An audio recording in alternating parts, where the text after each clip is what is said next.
Olá mundo, sejam bem-vindos a este vídeo. Hoje nós vamos fazer uma breve introdução a respeito do Cassandra.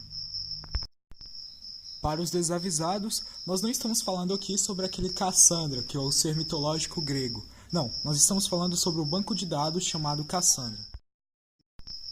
Então, falando um pouco sobre as características desse banco de dados, o Cassandra ele é NoSQL, ou seja, não SQL. Isso significa que ele também não é relacional, ele não relaciona tabelas. Ele também é descentralizado, possui alta disponibilidade e escalabilidade linear, o que implica que você pode expandir o banco de dados de uma forma mais fácil. Ele é orientado a colunas, possui um alto desempenho de escrita e de busca, e também possui alta tolerância a falhas, usando a replicabilidade e tabelas hash. No entanto, para que possamos entender um pouco mais sobre o Cassandra, é necessário fazermos uma recapitulação sobre os bancos de dados relacionais. Nesses tipos de bancos de dados, nos bancos de dados relacionais, nós normalmente temos o banco de dados propriamente dito, abaixo dele nós temos as várias tabelas, cada tabela com suas respectivas colunas, e seus valores, é claro, seus registros, seus valores. E essas tabelas podem se relacionar por meio das chaves estrangeiras e outras configurações. Vamos tomar, então, uma escola como exemplo. Nós temos um banco de dados, o banco de dados da escola, e dentro desse banco de dados nós podemos ter várias tabelas, como, por exemplo, a tabela dos alunos, que teria os alunos da escola, cadastrados na escola, certo? Então, dentro dessa tabela, nós teríamos os campos, que poderiam ser o nome do aluno, a turma do aluno, o ano de cadastro, o ano que ele entrou na escola, e poderia ter vários outros.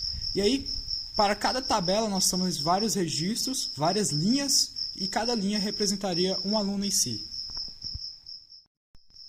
Agora que nós já fizemos essa pequena recapitulação sobre os bancos de dados relacionais, que costumam ser, na verdade, os bancos de dados tradicionais, eu preciso dizer que o Cassandra não é relacional, portanto ele também não é SQL. Os bancos de dados não SQL, no SQL, eles procuram ser uma alternativa ao SQL, que é o comum, que é o tradicional que a gente usa, já que o SQL não vai conseguir sanar todas as necessidades, então outras alternativas estão sendo muito exploradas atualmente.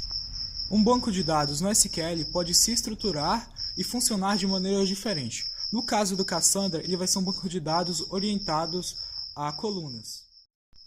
Logo, o Cassandra difere muito dos bancos de dados relacionais. Vamos fazer aqui uma alusão. De um lado nós temos os bancos de dados relacionais, do outro nós temos o Cassandra. Tradicionalmente, nos bancos de dados relacionais, nós temos o banco de dados propriamente dito, abaixo dele nós temos as tabelas, abaixo das tabelas as colunas e abaixo das colunas os valores. No caso do Cassandra, fazendo uma comparação e uma alusão aos bancos de dados relacionais, nós temos o keyspace, que vai corresponder ao banco de dados. Ao invés de tabelas, nós temos as famílias de colunas e as colunas e os valores logo abaixo, respectivamente. Uma coisa interessante sobre o Cassandra é que os dados não estão restritos a apenas uma máquina. Os dados são espalhados. O Cassandra ele funciona usando o sistema de nodes, o sistema de nós, onde ele tem um conjunto de máquinas, que normalmente é chamado de clusters, e cada máquina nesse cluster vai estar interligada e vai ser chamada de node, de nó. E os dados vão ser distribuídos através de uma função hash para cada um desses nós, para cada uma dessas máquinas, para cada um desses nodes.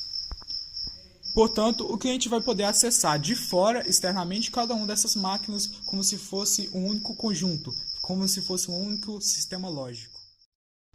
Então, considerando tudo que foi discutido aqui, o Cassandra se torna uma ótima opção quando você precisa de uma solução de um banco de dados que lide com uma grande quantidade de dados, precisa de disponibilidade, tolerância a falhas, escalabilidade e desempenho. Dito isso, eu quero agradecer a todos vocês que ficaram até agora assistindo esse vídeo. Muito obrigado a todos e até a próxima.